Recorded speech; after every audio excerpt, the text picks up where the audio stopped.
All right. Oh fuck. Shit.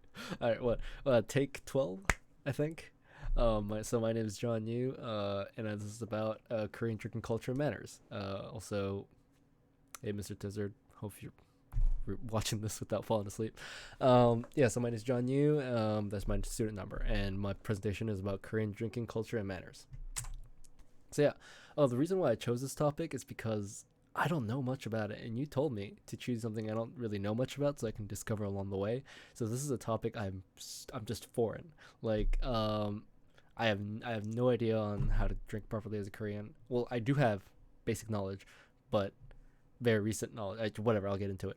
Um, it has to do with what we learned in contemporary Korean studies, because it really dives into like Confucianism and the conformity and like how why Koreans do the things they do while drinking, and I feel like it really tied to our what we learned in our class. So yeah. Third of all, I need to learn more about drinking culture because the friends I have and the amount of drinking I've done so far encourages me to maybe learn more about Korean drinking culture and manners. So yeah, that's why I chose this topic. So this is the order of how I'll present. I took in this video 12 times and I still didn't change it to table of contents, but this is the basics. So I'm going to start off with the basics of Korean drinking manners to like the unknown niche ones, like the ones that I expect like everyone to know, and the ones that maybe you don't expect a foreigner to know, right? So, and then I'm going to go on the history of Confucianism, views on drinking etiquette, and then confusion on finding clips. So that's not a typo. It's a confusion on finding clips, which I'll explain later. And the 1995 education reform in Korea, which ties into this somehow. And modern Korean drinking manners is what I'm gonna finish on conclusion. All right. So, like I said, this is a disclaimer for drinking. I've only lived in Korea for about 3 years, like 4 years tops. I'm ballparking it because I'm old now, and every year is just turning into a mix. And I know you're about like what 40, right? Hopefully you're not in your 30s. Well, no, yeah, you should be in your 40s. Anyways, I only started drinking in like 2020, which is like very recent. It is recent. It's been only 2 years since COVID started. It feels like forever. But anyways, I'm also lightweight, so when I drink, I like drink like 2 shots of soju and like fall asleep, and then I wake up, and then I start drinking again, and then everyone's drunk, and then I sleep with them. Like that's like my drinking. You'll see when you drink with me, or if you do, yeah, just I don't know, hit me up. I don't know. um. All right. What I could say could be completely wrong due to my poor intuition. Like it's very late, and I've been working on this for a long time. But then I found out something. I'm like, oh my god, like this might be the changing part of my presentation. So I rushed this part. So bear with me here. So yeah, basics on drinking manners in Korea. Right. Let me double check if it's recording because I'm paranoid. Yeah. Okay, we're recording. So yeah, drinking with 2 hands and all the above you do with like 2 hands. Sorry. Like when you pour a drink, when you receive a drink, or like you drink with the drink, like just do everything with 2 hands, like no matter what. Um, and I found that to be a very common theme in Korea. When you receive something, even not an alcohol, you receive with 2 hands when they're older as a senior, right? Of course, you don't have to do this with your peers, but like with someone like a senior or like a higher position than you would definitely do this, right? While doing a kambe, hit the glass below the senior. So this is something I didn't know, right? I had a company outing with my CEO. I was the CEO's assistant, and there was like a bunch of group meetings with other companies. And when I did a kambe, I had just like half-heartedly did like that on top of the glass. And my CEO called me out to smoke, and then I got like chewed out because you're supposed to hit the bottom because it's telling you like you're below them, which is quite obvious, but I don't know why they do it. But this is something you should know. The third one, I just made three. There's so many. Like you could. There's so many you should do. There's like you should like choose certain seats. There's ones that like you have to choose optimal seating. You have to like make sure the punigi's okay, right? But yeah, this is one of the ones that are pretty niche or not really explained that much. Is that while you're pouring a drink, you cover the label of the alcohol.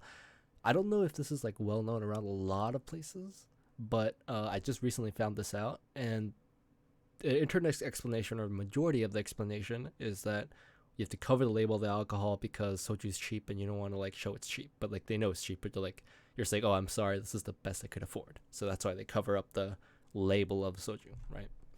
So yeah, so Korean drinking etiquette goes all the way back to like Confucius times into Jonas Dynasty from Sohak, or a book called Lesser Learning, right? And I'm reading off of a script right here, so just ignore me if I look this way.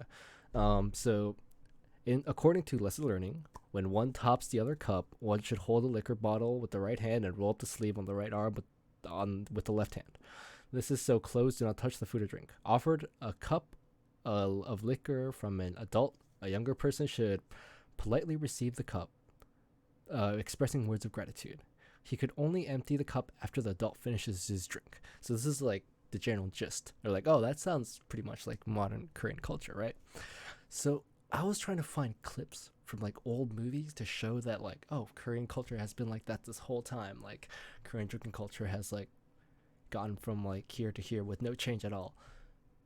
But like the more I looked into these videos and films, the more I found out that Korean drinking culture was not the way it is right now. For example, Festival 1996. I was watching this movie looking for a drinking scene, and they're drinking, right? But they're drinking, not turning away, and with one hand. And I'm like, okay, that's probably an exception, right? They're probably at a festival or a funeral. I don't know. I don't watch the film. Looked boring. And they're not just drinking it like straight up, right? So I'm like, oh, cool. Yeah, that's fine. General Sun in 1991. The guy on the brown shirt, I don't know why I'm using my hands.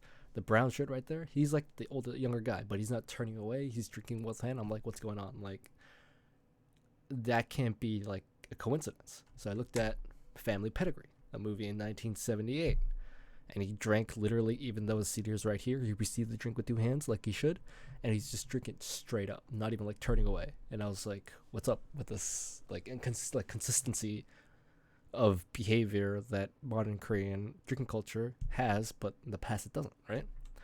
So, oh, this is the Korean Terminator. So this guy is like acting like a Terminator, but I included this even though I don't think this is like, even though it was right now, I'm pretty sure he wouldn't turn away and drink. But I was looking at a clip for this, but I watched the entire movie, and it was absolutely amazing. I highly suggest watching this movie. But yeah, so I looked in the past. I was like, what's going on? Like, why is people before the 1990s or behind the 2000s, all the movies and clips just show people drinking, but not the proper way, right? So I found out that there was an education reform called 5.31, which is released on May 31st in Korea in 1995, right? And it was a reform to Korea go into a knowledge-based society, right? There was a lot of things in. They upward the GDP on their public funds for education, blah, blah, blah. But there was a sentence in 중앙일보 in July. Okay, don't tell me how I stumbled upon this. On 중앙일보 on June 1st, 1995, right? And it says 인성과 창의성을 함양하는 교육과정 학교급별로 체결된 인성. So basically, for people who don't read or understand Korean, they were making lessons so it fixes etiquette, right? So therefore, they're just teaching how to drink like a proper person. For example, tea drinking classes are very common in Korea, and that's when the etiquette reform happened, like teaching about etiquette. So there was teacher class for elementary students, how to bow, how to interact with people with manners. So that's when people started like acknowledging the proper etiquette for drinking and become widespread. This can be known in the fact that if you find a lot of dramas or TV shows after the 2000s, they drink away and they start drinking like that. And this is one of the earliest examples I could find. So maybe reform happened in 1985. Those kids grow up and they ended up drinking like that. Okay, it's kind of far fetched, but you can get what I'm saying with the confusion on all of these TV shows not having people drink away. Like maybe two hands is always an Asian thing, right? But drinking away, that has to be a modern Korean drinking culture coming out of the education reform, right? So in conclusion, Korea's modern drinking come from Confucianist texts, and they originated from that and built on that.